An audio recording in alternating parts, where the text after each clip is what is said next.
Hi, everybody. How are you? Gavin, how are you, Hey, man? Mr. President. Good to see you. I'm good. I had an over-under that you were going to do this today. I'm impressed. I am impressed. Thank you for not canceling on us. Oh, you kidding me? Oh, we don't have much going on, other than Russia and Ukraine. And anyway, should we start? I guess I'm starting, huh? I guess I already started. Good afternoon. I want to thank everybody for joining us today virtually, including California's outstanding governor, Gavin Newsom, who went out to help with a recall, and he won in spite of me again. But along with leaders from industry and labor and local communities, each of whom we're going to hear from shortly. And here at the White House with Jennifer Granholm, our former governor and energy secretary, Gina McCarthy, the National Climate Advisor, and Kathleen Hicks, the Deputy Secretary of Defense. And we're here to make an announcement that sounds a little complex on the surface, but really it's about something quite simple. It's all about the belief we share that to build a truly strong economy, we need a future that's made in America. Almost exactly a year ago, I issued an executive order to prioritize strengthening our domestic supply chain. Because what I found out was that, if I was going to follow through on my commitment to say we were going to make it in America and build it in America and have all of it built in America, we needed a supply chain that was reliable and including critical materials like lithium, graphite, rare earth materials, which are badly needed for so many American products, but we're so much and we were in so desperate need of.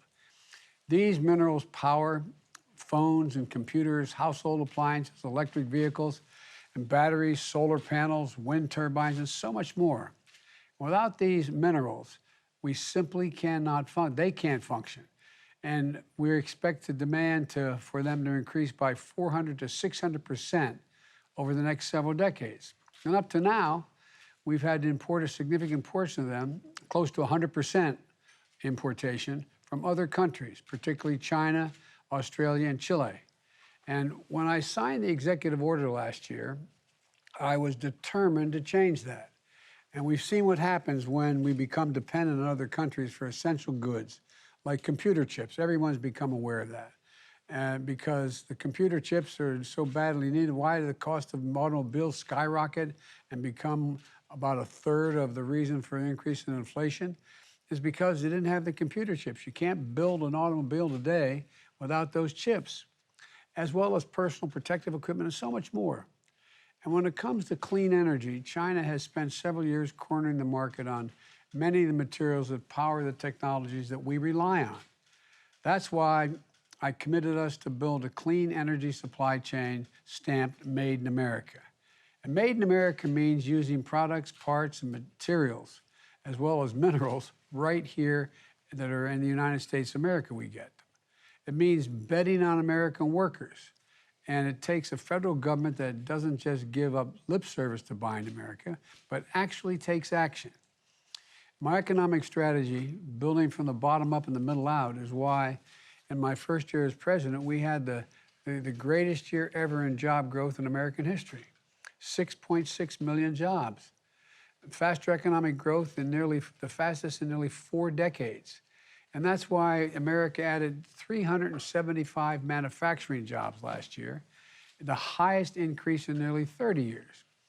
And that's why we've seen major announcements in recent weeks from companies like Intel, General Motors, Union Pacific Railroad, and more, building new facilities here in America, investing in American workers and buying American products and paying prevailing wages, Tom. Prevailing wages, a union wage. They created tens of thousands of good-paying jobs in Ohio, Michigan, Pennsylvania, Tennessee, all across the country. And today, we're announcing a new effort that's going to help us, in my view, keep that drumbeat for good-paying jobs, strengthen our national economic security, and ensure that we can continue to build a future that's made in America in a way that lives up to our values. So we're announcing a major investment in domestic production of key minerals and materials. Today, as I mentioned, China China controls most of the global market in these minerals. And the fact that we can't build a future that's made in America if we ourselves are dependent on China for the materials that power the products of today and tomorrow. And this is not anti-China or anti-anything else, it's pro-American. That's why I'm taking action. Through the Department of Defense, and I have a Deputy Secretary to my, there you go, I thought to my right, the governor's to my, the Deputy Secretary is here. We're investing $35 million in MP Materials, currently America's only rare earth mining and processing operation, to help create a fully domestic supply chain for the magnets that power electric vehicle motors, wind turbines, and so much more. We know that when the federal government invests in innovation, it powers up the private sector to do what they do best. And that's what we're seeing happen. MP Materials is announcing a $700 million investment in the magnet supply chain, creating 350 good-paying jobs. Berkshire Hathaway Energy, renewables, is breaking ground for a new facility this spring in your state. I know Gavin knows more about this than I do, but in California, to test the new process to pull lithium, which is used for batteries, for phones, for cars, for underground sources in California, Imperial Valley, in a way that's environmentally sustainable. And last week, Redwood Materials announced a partnership with Ford and Volvo to recycle lithium-ion batteries, so you'll be able to produce more of those batteries, taking out the minerals and reprocessing them so they can be used to power electric vehicles, reducing the need for new mining. And that's just the beginning, in my view. These new investments are going to do more than create good-paying jobs. They're also going to set America up to lead the world in building a clean energy economy and a clean energy future. As we build the economy, we're going to build it around working Americans. That means making sure that labor is at the table, the tribes and the people from the community are at the table from day one, and that environmental protections are paramount. We have to ensure that these resources actually benefit folks in the communities where they live, not just the shareholders. And that's going to create good-paying union jobs, and that produces more sustainability. You know, so we can avoid the historical injustices of too many mining operations left behind in American towns. I come from Scranton, Pennsylvania, used to be an anthracite coal mining. Mining is mining is mining, but there's all kinds of it. And that's why working to modernize America's mining laws and regulations, some of which are 150 years old. That's why I've asked the Secretary of Energy, Governor Granholm, Secretary Granholm, but you're my governor, former governor, to visit the Imperial Valley in California and hear directly from local residents how this will impact on them. I know everybody's excited about the opportunity ahead. So with that, we're going to hear from Jim Litinsky, CEO of MP Materials. And Jim, let's start with a question. What will the Defense Department's $35 million investment allow you to do in your process? Well, thank you, Mr. President. It's an honor to be here today. This DoD investment delivers on your call to action of a year ago to restore America's supply chains. So your investment will complement more than $700 million that MP will invest by 2024 to create an American rare earth magnetics supply chain. As you said, these magnets are essential to our economy and the clean energy transition. So my team is committed to bringing this supply chain home, and we are doing so with an operation that is a benchmark for innovation and environmental sustainability. You know, we proudly operate in the state of California under the very high standards that should make all Americans proud. You know, we founded this company 5 years ago. At the time, Mountain Pass was in care and maintenance with only 8 employees. Many actually doubted that it could ever be restored, but we got to work and built a great company poised to become an American champion. So I hope that our story is a symbol of what is possible. One thing I've learned, Mr. President, is that American manufacturing spirit is second to none when we all work together. But the truth is, multi-billion-dollar supply chains do not move overnight. It's going to require capital. It's going to require perseverance. It's going to require strong coordination between the upstream and the downstream. And most importantly, it's going to require a true commitment from leadership across the board. And sort of convening this group today sends a powerful signal that is a catalyzing effect. So I want to thank you and your team. Thank you to the DOD. Thank you to Governor Newsom and everyone assembled here today. I also want to recognize the 400 American heroes at MP who report to work every day with an unwavering commitment to see this mission through. Thank you. Jim, do me a favor for listeners.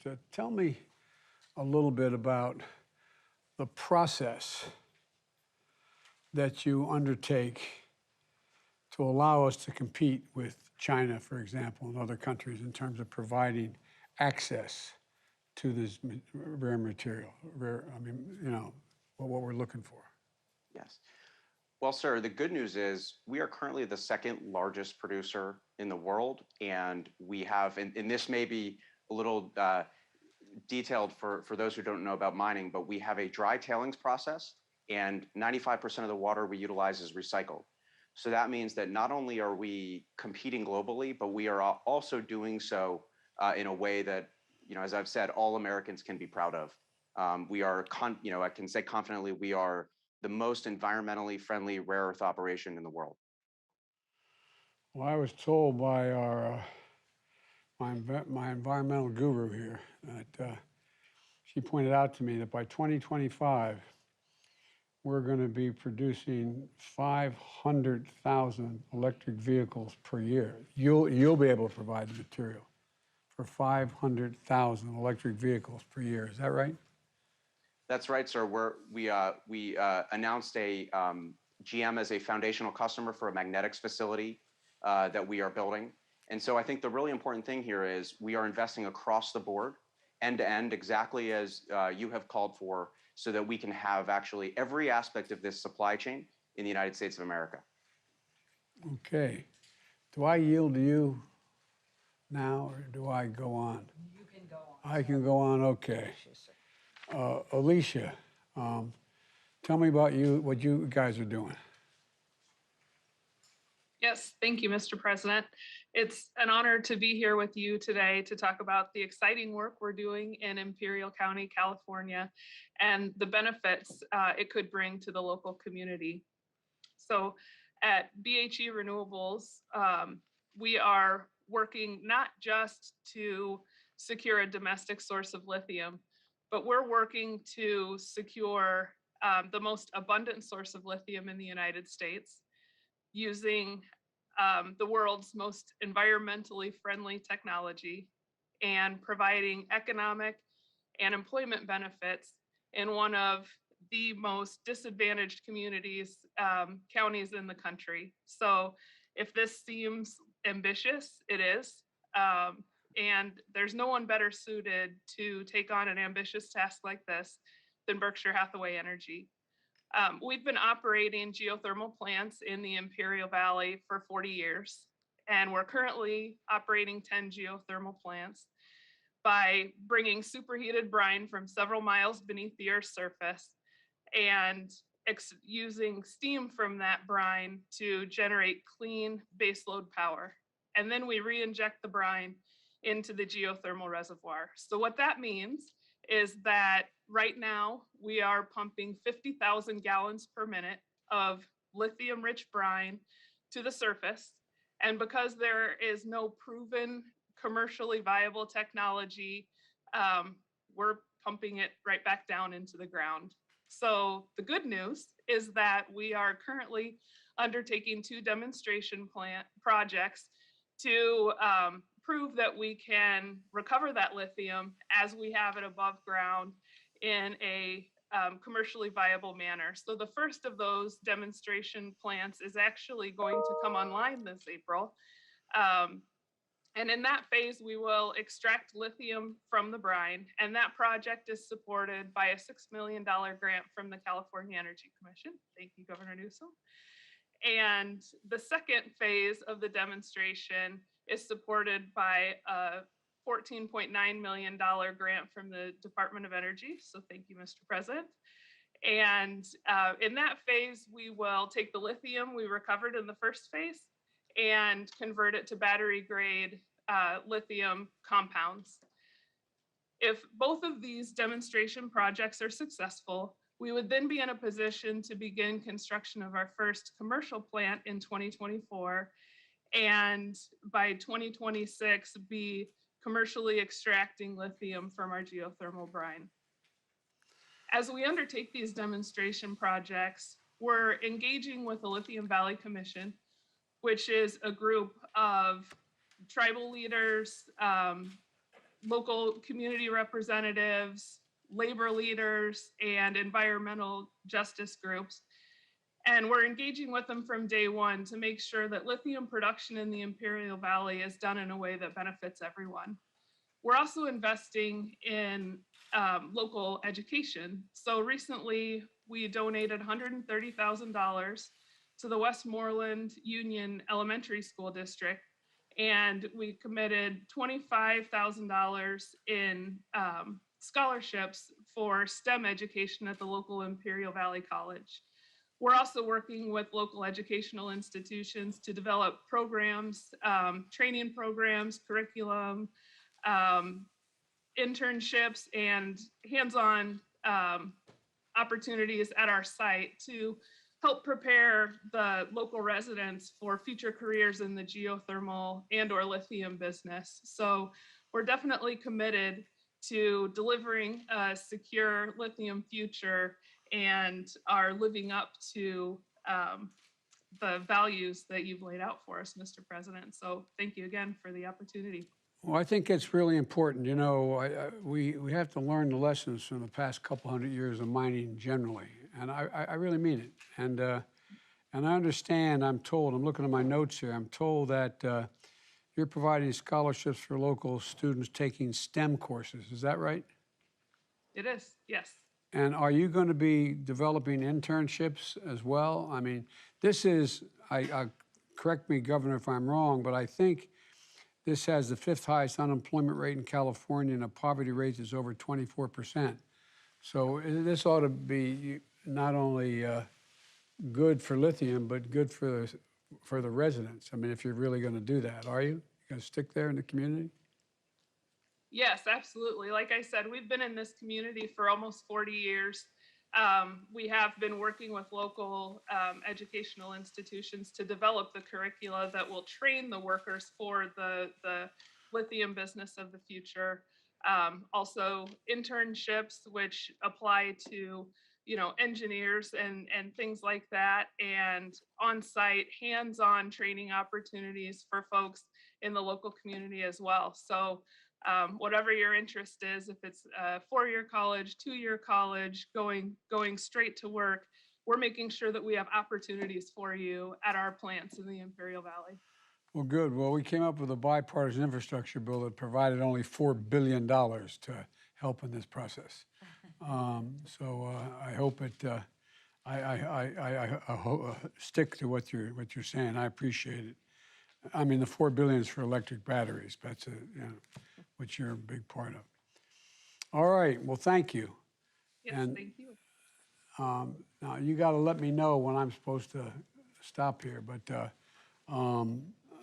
Sylvia, where's Sylvia? There you are, Sylvia. How are you, Sylvia? You're the executive director of the operation. Can you tell me a little about what you're going to be doing?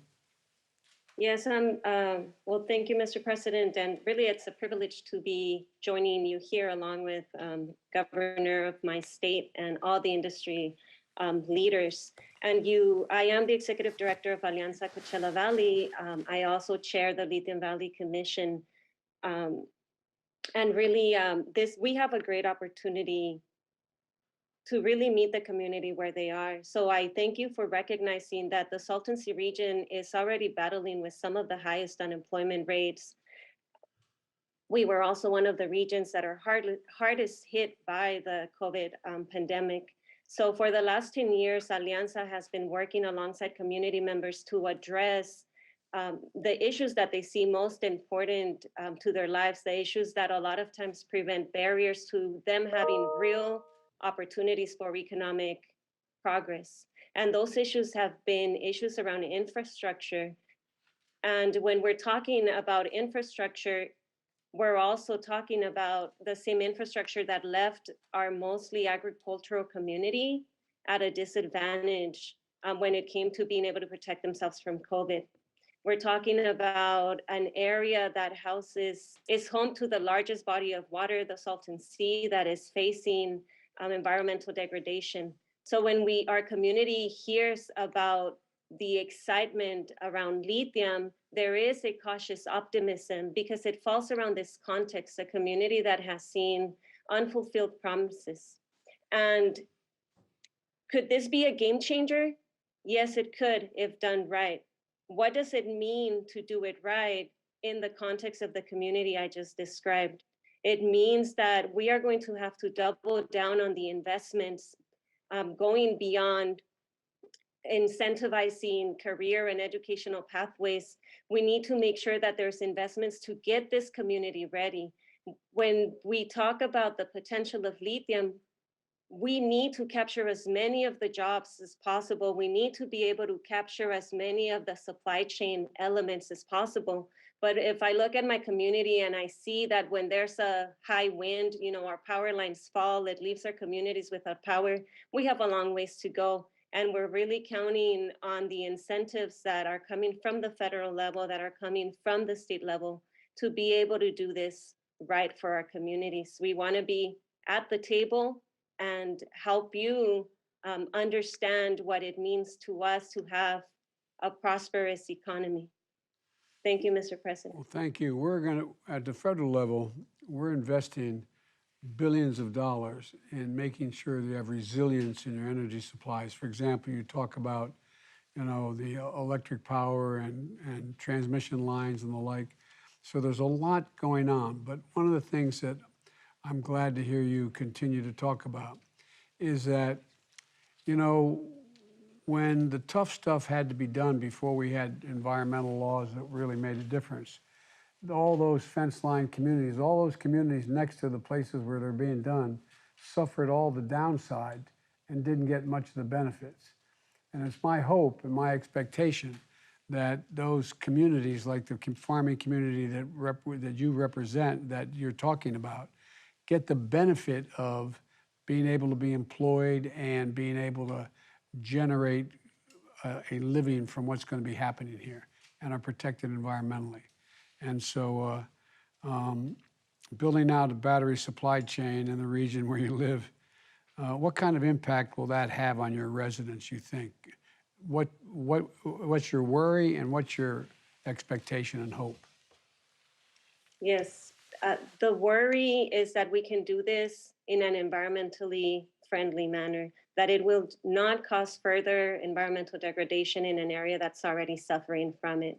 The hope is that we can really be transformative, that our community can be much more engaged from the beginning, determining where potential investments should go, that they can have a seat at the table when we're talking about community workforce agreements and determining what % of labor should come from the local region. If you ask me and you ask my colleagues on the ground, all of them, right? We should prioritize local hiring.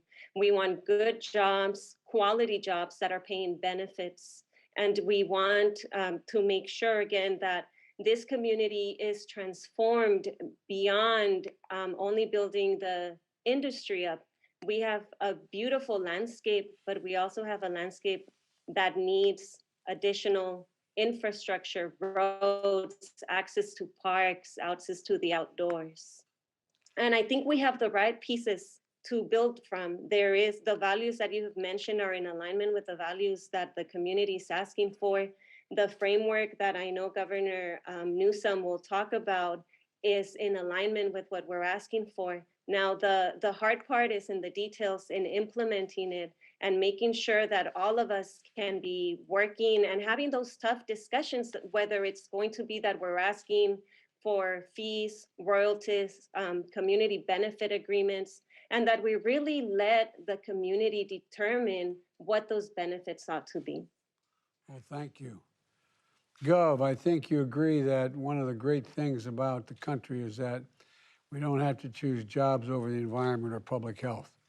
And committing to the highest environmental standards could even be one of our nation's most competitive advantages if we're smart about it. We've talked about that, you and I. What steps are you taking together with industry, workers, local communities, and tribal nations to help us secure domestic sources of critical minerals in the right way? Yeah, well, first of all, I can't impress upon you, Mr. President, how important your words are to the community. You heard that in Sylvia reflected in her comments. But look, at the end of the day, there is anxiety that, with what we refer to as the Saudi Arabia of lithium down there in Imperial Valley, this extraordinary economic opportunity that now presents itself, that people can be left behind. And to hear you reinforce that frame, that it's not just about growth in the abstract, it's about inclusion. It's about reconciling the past and making sure that our values are front and center in our policy to accelerate into the future. And so just those words are important, but I want you to know we're following up by codifying them and organizing with Sylvia and her team with a community benefits package, focusing not just on the economic opportunity, but making sure that the growth and inclusion strategies include local hires, include local benefits in a sustainable way. And that's what's so exciting from my perspective, because there's an old African proverb that says, you want to go fast, go alone. But if you want to go far, go together. And I think the opportunity to set this up where we can go deep in these conversations today, where we can accelerate those investments, presents itself anew. And you're giving us enormous amount of energy in this space with these new resources and a resourceful mindset, where we also can address the twin problem, which you began with, and that is national security and recognizing and reconciling the world we're living in. And what are the trend lines that define that world, and becoming more supply chain, less dependent, but more independent, and providing those domestic opportunities. And I'm very prideful, Mr. President. California is still the most dominant manufacturing state in America. 26% of your jobs, American jobs, came out of California in December, 26%. We're really proud of the American job recovery. We're really proud of California's approach, but it's around creating policy that it could accelerate that growth, but again, with this mindset around sustainability. And so thank you for, again, your leadership, and we're really looking forward. We think this is big. We don't want to understate it. We also don't want to overstate it. We're still doing a lot of the due diligence, but if it's as big as it appears to be, this is a game changer in terms of our efforts to transition to low carbon green growth and to radically change the way we produce and consume energy. And this is a hinge moment in the history that you're making, not just here today, but the work you've been doing the last year. Well, thanks, Gov. I agree with you. This is one of those moments. It's one of those inflection points in history. And I've been saying that. You and I, we've spent a lot of time together. You and I both talked about it. There's so much that has the potential to change for the better, to fundamental, like the idea of all of us here talking about the combination of the economic, the technological breakthroughs, coupled with the impact on doing it in environmentally sound ways to produce changes in the nature of communities. And I think it just has enormous opportunity. And as someone was pointing out to me today, your economy in California is bigger than about the size of Russia's. For real. No. Twice the size, Twice, Mr. President. yeah, I know. Fifth largest economy in the world, so treat us well, thank you. But who's paying attention, right? No, but all kidding aside, it's been great. And that's mainly because I think I'm going to turn this over to Gina McCarthy to facilitate the remainder of this conversation. But I think it's in part because the next guy she's going to represent, the president of the United Steelworkers, but that's a different section. But anyway, thanks, Gov. Appreciate it, Gavin. Appreciate you.